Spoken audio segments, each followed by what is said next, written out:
دڵبەر ئێستا کە لەگەڵ من مەیلی جارانی نییە،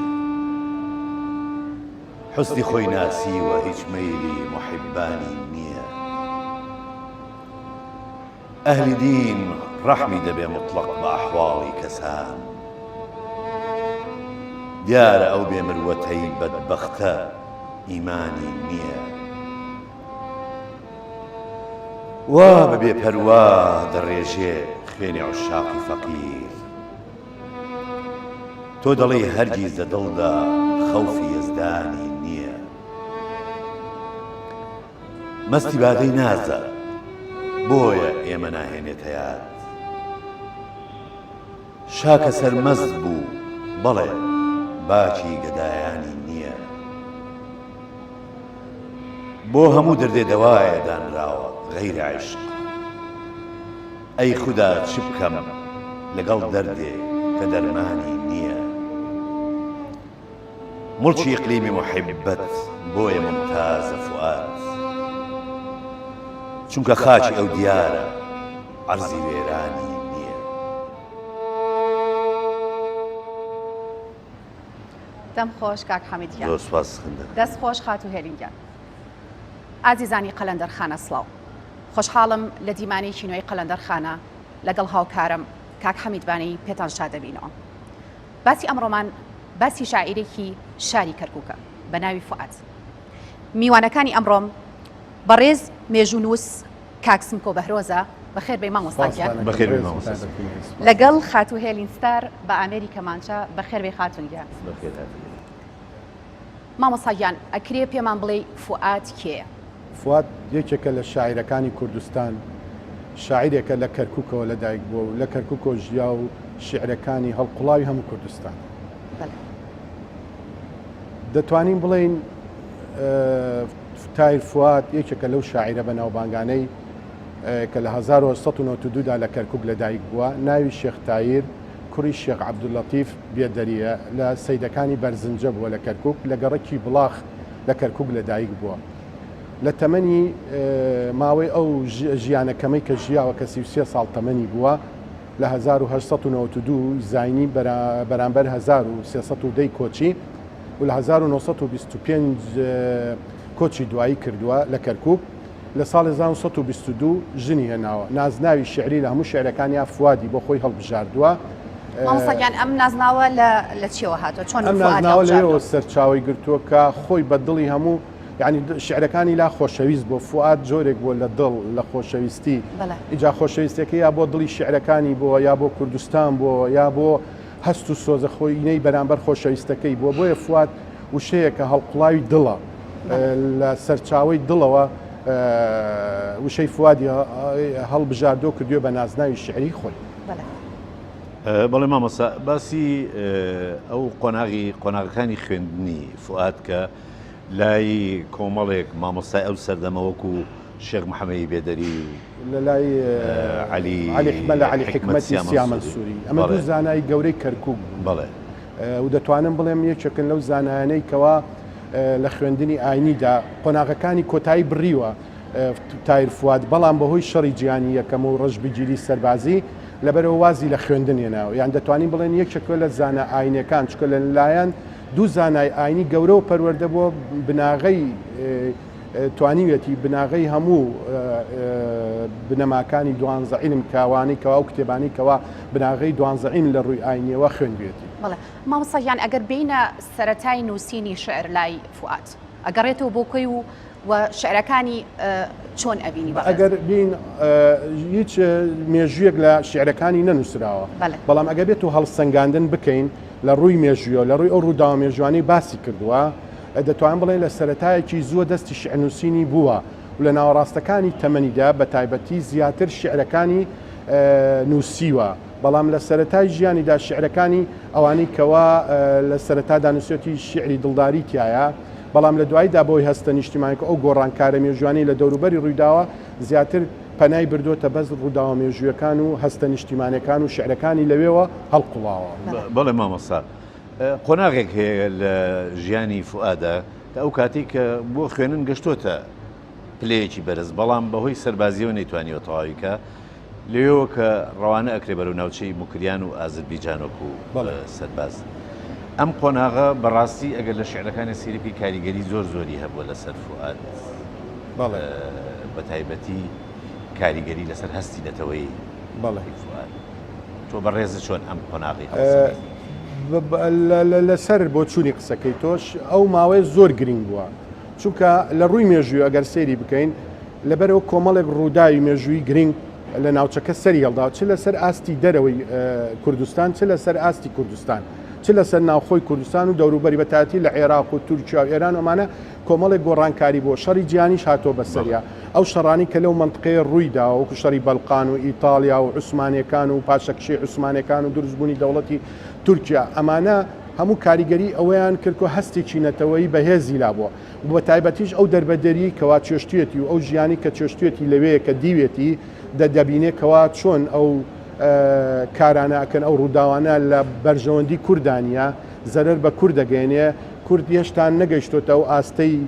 ئەو بۆیە دەبینی سەرکە ئەو ئومێدی بە شێ مەحموود هەی بووە دوای ئەوەی کە شێ مەحموود تووشی ئەو کارساتە بۆیە بە هەموو جۆرێک هەموو تانەکە خاتە کورد ئەڵێ کورد ئێوە نەتوانانی پشتی بگرن بۆیە دەبینین ئەو هەستە نەتەوایەتی ئەو ماوەی کە لەوێ بووە کاریگەریەکی وای دروست کردووە لای کە توانیوێتی ڕنگدانەوەی خۆی لەگەڵ ناڵیدا ببەستێتەوە کە خۆی بەوەی کە دانی پێناوە کە ئێمە ئێستاڵین کەرکوو کوردستانی ئەو کاتە ئەو دانی بۆ ناوە کە من لە شاری کوردانەوە خەم و خەفەتەکانی ناڵی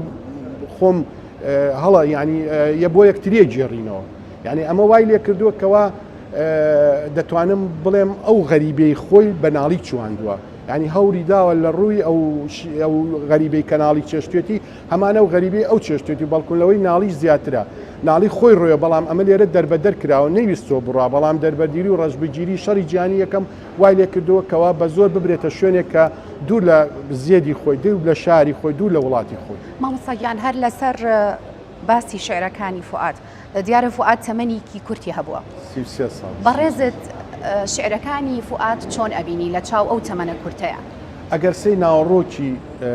شعرەکانی فواد بکەین دەبینی سادە و سانایە ساکارە هەوڵی داوە وشەی پەتی بەکاربێنێ هەتا توانیوێتی لە وشەی بێگانە خۆی بە دوور گرتووە یعنی ئەو هەستەنەتەوەتێ تاسیری لەوەی کردووە توانیوێتی لە قاوغی ناڵیە ئەو هەوڵدانی کە ناڵی کردوێتی لە سلێمانی و دەوروبەری سێ کوچکەی بابان کە ڕووی داوە هەوڵی داوە لەو چوارچێوەیەدا ئەو گرنگیە بۆ خۆی بێنێ کە بتوانێت لاسایی ناڵی و ئەوانە بکاتەوە بۆیە دەتوانم بڵێم ئەگەر بمایە بەردەوام بواە دەتوانم لە پێش ئەوەی بڵێم لە پێش گۆرانەوە ڕێچکەی شعری نوێی ببڕایە یان بیتوانایە ڕێچکەی شعری نەبرە بەڵام نەیتوانی لەبەرەوەی تەمەنەکەی کرد بوو نەگەیشتە ئەو ماوەی کەوا گۆران و عەبدولواحید نووری و ئەمانی تر کردیان ئەو تەمەنە کورتیان نەیتوانی بگاتە ئەوەی کەوا ئەو قۆناغە گرینگە ئیمکان بەڵام لە شعرەکانی ئەو ڕنگدانەوە هەیە بەڵام نەیتوانێت لە چوارچێوەی عروزی کلاسیکی دەرچێتە دەرەوە بەڵام هەوڵی دا و شەکان سادە کاتەوە نەک ئەو وشە قەبە و ناخۆش و بیانیانی کەوا مەسەن لە تورکی لە فارسی هەبووە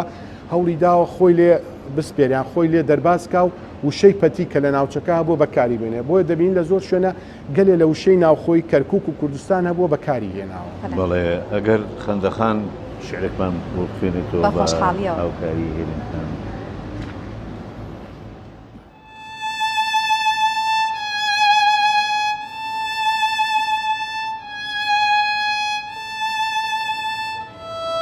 فواد لە پارچە غەزەلێکیدا دەفەرموێ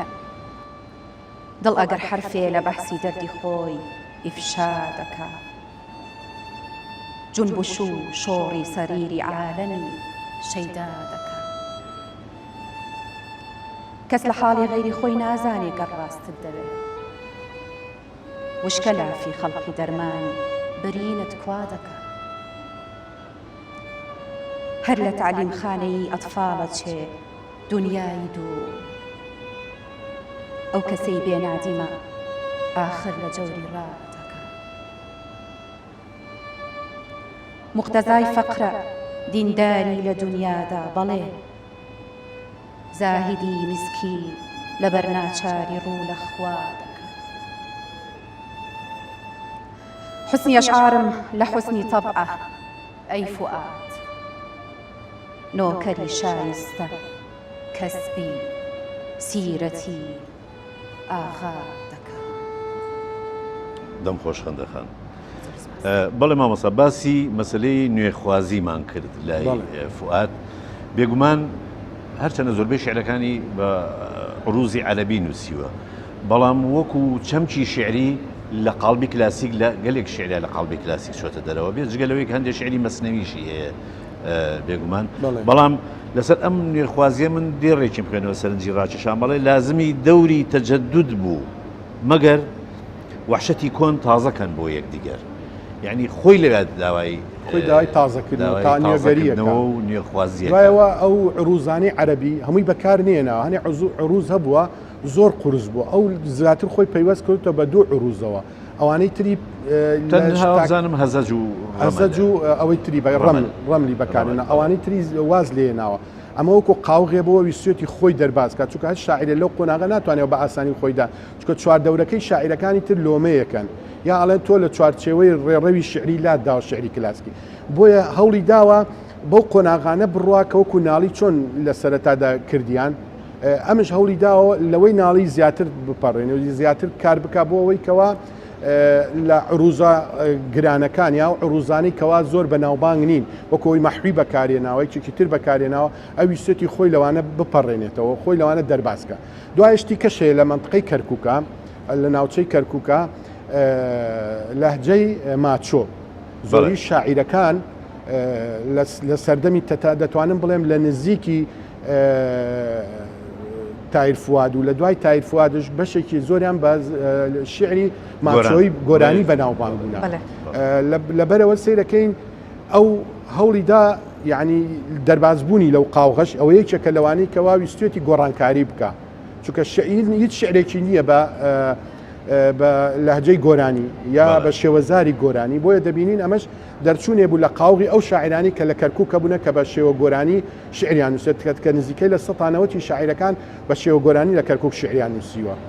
ئەمە یەکێکە لەو قۆناغانی، بۆیە یعنی ئەو تەجەدودەی ئەو باسێکە هەوڵی داوە بیکە، ئەو نوێخوازی ئەو ویستێتی بیکە، بەڵام کۆمەڵێک کۆت هەبوو لە بەردەمی ئەو کۆتانە وای لێ کردو وردە و کار بکە، بۆیە لەوانەیە لە ڕابردوودا ئەگە بمایە هەنگاوی گەورەتر شێوازی تر چکە شعرەکانی دوای سێرەکەین وردەودا ئەو گۆڕانکاریانە جوانکاری تری پێدەکە، ئەو جوانکارێت گەشتۆتە قۆناغێک کەوا سادەیی و سانایی لە شعرەکانە بەرچاوکەوە بە پیتی وشەکانش. مامۆستاگیان ئەگەر کەمێ قوڵتر لە باس لە هەستی نەتەوایەتی بکەین و خەباتگەڕی بکەین لە شعرەکانی فواددا. بەڵێ من ئەمێ بپرسم ئەم هەستە چۆن ڕەنگیاوەتەوە لە شعرەکانیا و ئایا شعرێک هەیە کە بەڕێزت پێی سەرسان بیت و خۆی هەستە دەتەوایەکەی لەسەر ئاستی کوردستانە بە شێوەیەکی گشتی سیر کردووە، یعنی سەیری ڕووداوێکی نەکردووە لە کەرکووکە لەگەڵ لەو چوارچێوە، چونکە ئەگەر بین سیرکەین بۆ نمونە شێ مەحموودی هەڵبژاردووە، شێ مەحموود ڕووداوێکە لەسەر ئاستی هەموو کوردستانە گرنگی خۆی هەبووە، نەهاتوە لە هەمان ئەو ماوەیەدا گەلێ ڕووداوی ناوخۆی تر ڕوویداوە لە کەرکووک، بەڵام نەهاتۆ باسی ئەوانە بکە بیکاتە شعر، چونکە هەستە نەتەوایەتێکی ئەوەنە بەرز بووە، ئەوەنە کاریگەری بۆ هەستاوە شێ مەحموودی کردو بە کۆڵەکەی شعرەکەی خۆی لە بۆچوونی شێ مەحموودەوە لە پشتنەگرتنی خەڵکی بە شێ مەحموود لە هەموو پارچەکانی کوردستان قسە بە هەموو کورد دەڵێ، قسە بەواکە کەوا کە کورد نەیتوانیوە پشتی بگرن بۆ ئەوەی کەوا ببێتە کۆڵەکەیەک بۆ ئەوەی هەموو ناوچەکانی تر ڕزگارکە، بۆیە دەبینین بەرزی تایر فواد لەوەدا بووە هەوڵی داوە چوارچێوە کوردستانی گرنگەکەی خۆی بەکاربێنێ و ناوچەگەریەکە فرامۆشکانی خۆی بە شاعیرێکی هەموو کورد زانیوە، بۆیە لەو چوارچێوەیە سەیری کردو و هەر لەوەشەوە هەستە نەتەوای بۆ کەوا گرنگترین بنەمایلا بۆ توێتی کەرکووک کوردستانیە، لەبەرەوەی کەرکووک کە ئێمە ئێستا شەڕی لێکەن هەموو ئەو شۆڕشانی کە کوردش ڕووی داوە و هەموو ئەوانەی کەوا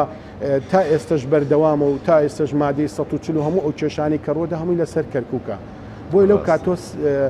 چمکی مەوزوعەکەی وا لێک داوەتەوە کەوا ئێمە پێویستمانە لەسەر ئاستی کوردستان و سەیری کێشەکان بکەین، نەک لە ناوچەگەری لە شوێنێکەوە، هەر بۆیەشە کە کەرکووکی بەستۆتەوە بە ئەو دەردەی سەر و ئەو خاکەی کە ناڵی تێیدا بۆ ژیاوە، هەر لەو چوارچێوەشەوە باسی ئەو ڕووداوی کردو و خەمخۆری ڕووداوەکەیەکەوە خەفەت ئەخوا بۆ لە دەستدانی ئەو حکوومەتە گەورەی کەوا شێخ مەحموود دایم. بەڵێ مامۆستا سمکۆ دەکرێت ئەو شعرەی کە بۆ شێخ مەحموودی نووسیوە بەڵێ جەنابە بۆمان بخوێنیتەوە. ئەگەر خات و هێلین هاوکارمان بێ دەست و پەنجە خۆش خدا غەزەبتان لێگرێ ئەی کوردەکان جامی مەقسەد هاتە دەست و ڕشتتان قوفڵی دەرگاهی ئومێدتان کردەوە بۆچی بە دەستی کینە داتان خستەوە لازمی دەوری تەجەدد بوو مەگەر خاکی داگرتوون وەها دڕکی نیفاق جێی نییە بڕوێ گوڵەیەکی ئیتیفاق ئێوە وا پەروەردەکەن بغز و غەرەس کێیە غەمخۆرتان بێغەیری مەرەس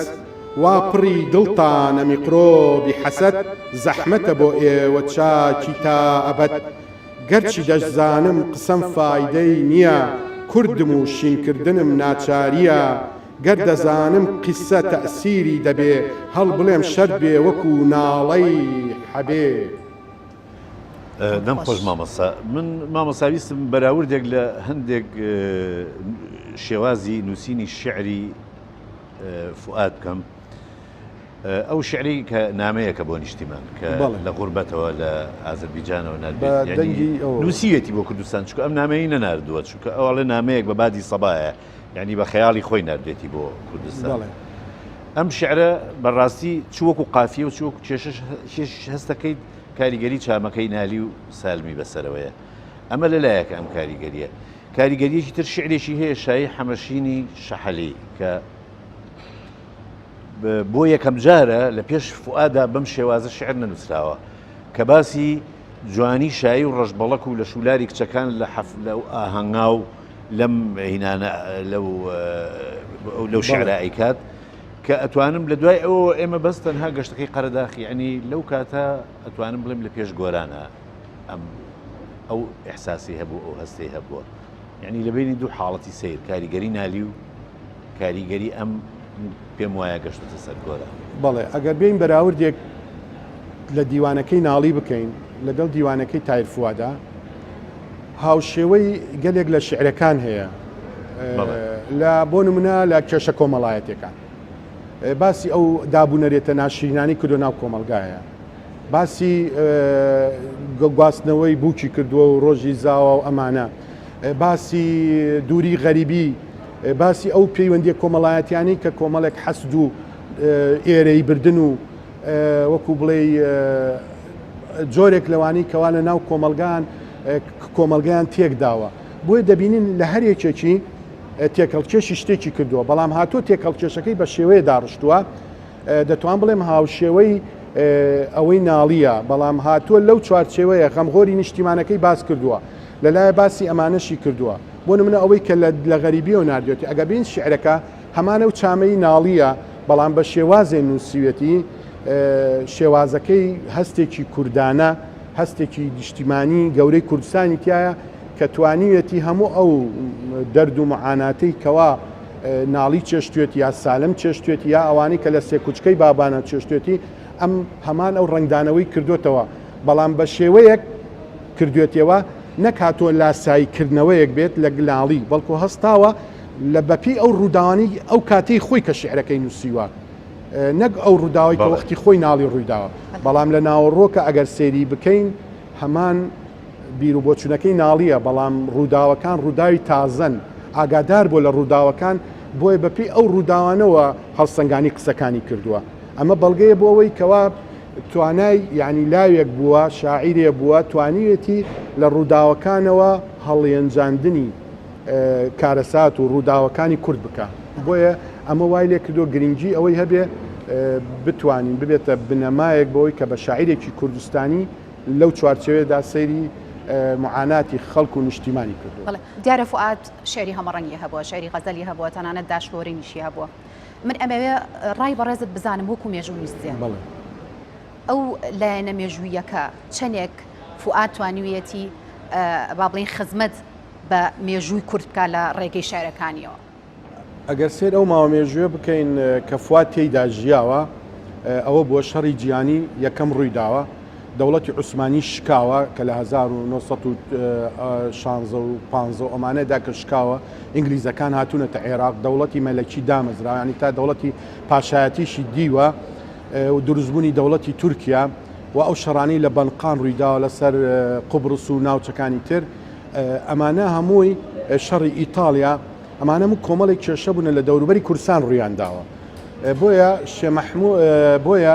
دەبینین یەکێ لەو ڕووداوە گرنگانەشی شێ مەحموود بووە کە ئەو کاتە کە ئینگلیزەکان هاتوونە تا ڕاوێت چاوپۆشیان لێ کردووە حکوومەتەکەی کوردستانی دامەزاندووە ئەمانە هەمووی کۆمەڵێ ڕووداوی قاڵبووی شیعرەکانی تایرفوات بوونا و هەوڵی داوە ئەم ڕووداوانە هەمووی باز بکە ئیتر بە پێی تێگەشتنی خۆی بە پێی کەمی تەمەنەکەی هەر ئەوە نەیتوانیوە لە ڕووداوەکان ناینیکان بەڵام ئەوەی زیاتر کاریگەری لێ کردووە شێ مەحموود بووە شێ مەحموود بنەمای شتێکی گرنگ بووە بۆ نمونە دەبینین دووشت زۆر کاریگەر بووە لا یەکێکیان ئەو گۆڤارەی کەوا گۆڤاری هەتاو لە ئەستەمبول دەرچووە ئەمە شتێکی زۆر موین بووە لە ناو ئەوەی کە تازە دەوڵەتێکی تورکیا دامەزراوە و تۆرانچێتی کردووە و هەوڵی داوە بە هەموو جۆرێکە کورد بتوێنێتەوە شعری نووسیوە بۆ گۆڤاری شعری بوو گۆڤارەکە ئەمە گرنگەکە لەوەیە کەوا مەدحی ئەوان ئەو کەسایەتانەکە کە لە ناو شوێنێکی ئاوایە کە لە بۆتەی تۆرانچێتی و بۆتەی ئەوەی کەوا دەوڵەتی تورک هەوڵی داوە کورد بتوێنێتەوە ئەو گۆڤارە دەرچووە لەوێ ئەمە ماشتێکی زۆر گرنگە لەگەڵ ئەوەی شێ مەحموودە بۆیە دەبینین دووشتی زەق بەڵام وەسفکردنێکی جوان و هەموو کوردی تاوانبار کردووە ولامان کە داوا لە کوردەکە پشتی بگرن ئەو گۆڤارە بەردەوام بێ لەبەرەوەی چی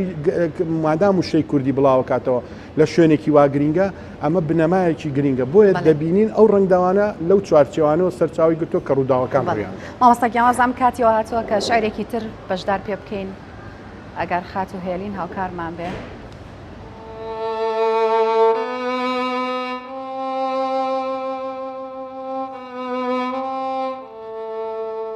ئەی سەبا ئەی پێیکی خوڕەم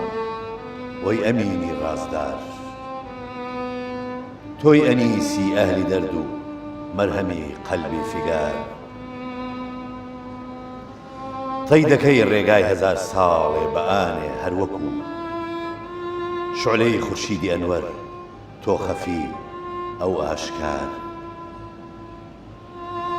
تۆی کە جای وشی هەموو فەسڵی بەهار ئیحیا دەکەی داری باغان تۆی هەموو ساڵێک کەوا دێنێتە بار تۆ دەپشوێنی دڵی خونچە و درەختان سەوزەکەی باعیسی تەشریفی تۆیە نەشئەی سەر و چنار گاهێ نامەی عاشقان تەبلیغی مەحبوبان دەکەی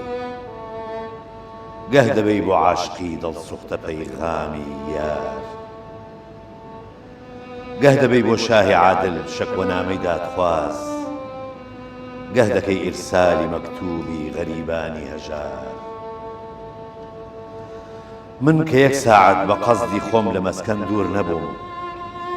تۆ بڕوانە چۆن جودای کردم زەمانەی نابەکار ئێستەوا ساڵێکە نازانم لە حاڵی مەملەکەت بێخەبەر ماوم لە ئەحواڵی سەرا و خانە و دیار دەم خۆش کاک حەمیدگیان دەست و پەنجە و خۆش خات و هێلینگیان مامۆستاگیان ئەگەر بینە سەر کۆکردنەوە و چاپکردنی شعرەکانی فواد کی هەستاوە بە کۆکردنەوە و چاپکردنی شعر وەختی خۆی جێموکریانی ئەم شعرانەیان کۆ کردوێتەوە لە ماڵی خزمێکی ماڵی ڕەوف شێخ ڕەوف بێدەرە ئەم شعرانە کۆکراوەتەوە هەر ئەو دیوانەی هەبووە چونکە تەمەنی کورد بوو هەر ئەوەنە شعریە بوو بەڵام ئەگە سێریشیکەین لەو تەمەنە کورتێ ئەمەنە شعری نووسیوە لە چاو هەندێک شاعیرەکەوە 56 ساڵ ژیاوە و لەو پێوانەیەش نییە کە شعرەکانیەوە نەزانێت بەڵام ئەمە لەو پێوانەیەوە یعنی شعرەکانی زۆرە بوو تەمەنی کورتەشی هەرم شعرانەیە کە هەمووی کۆکراوەتەوە ئیتر دیوانەکەی هیچ شتێکی لێ نەپەڕێتەنە ئەو شعرانەیەکەوە بڵاو بۆتەوە بەڵێ مامۆستا بێگومان ئەمە دواپرسیارمانە بێ لە بەرنامەکە فواد یەکێک بۆ لەوانەی کە بە شعر ئاواتەخوازی ئەوە بۆ کە لە کەرکووکە چاپخانەیەک بکرێتەوە شتی کوردی تیا چاپ بکرێت بەڵێ ئەم ئاواتەی فواد یعنی ئەمە زۆر ئەوەش یەکێکە لە حاڵەتە تایبەتەکە شعریەکان لە فواددا کە پێش ئەو کەس ئەو تەمەنایی نەکردووە بەڵێ لە کاتی لەدایکبوونی ئەوە لە 1992 چاپخانەیە کە بوو ئەو کاتە کە ویلایەی کەرکوو ویلایی مووسڵ سەر بە کەرکووک بووە کەرکووک ویلایەتێکی سەربەخۆ بۆ سەر بە شارە زوور بووە کەوالی یەکێ لە والیەکانی مووسڵ نەقڵەکرێتە کەرکووک چاپخانەکەی مووسڵێنێ لەگە خۆی لێدایەنە ئەمە لە کاتی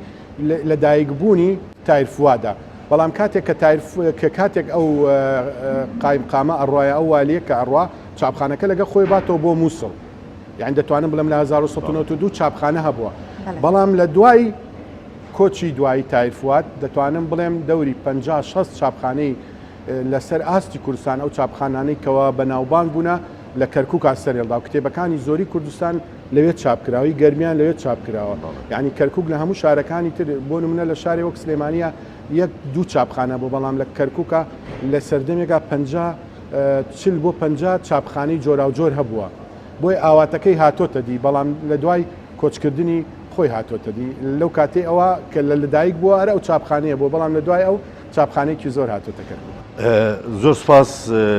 مامۆستا سمکۆ بۆ ئامادەبوونە دووەم بەرنامەی و زۆر سپاس بۆ ئەو زانیارە بەنرخانی کە دەربارەی شاعری گەورەی شاری کەرکووک تاهیر فواد بە ئێمە بەخشی. سپاسانەکەم سپاسی بەرنامەکەش هێلین خان هێلین ستار خۆی و ڤیۆلۆنەکەی بڵین هەروە سپاس بۆ هاوکارم خەندەخان سپاس بۆ تۆش کاکە سپاس بۆ هەموولایە. خۆشەویستانی بەرنامەی قەلەندەرخانە لێرەدا هاتینە دیمانەی ئەم جارەی بەرنامەی قەلەندەرخانە کە قسەکردن و لێدوان بوو لەسەر شیعرەکانی شاعری گەورەی کەرکووک تاهیر فواد. ئێستاش بەرنامەکە کۆتایی دێنین بە خوێندنەوەی شیعرێک لەلایەن خەندەخانەوە هەر شاد و کامەران.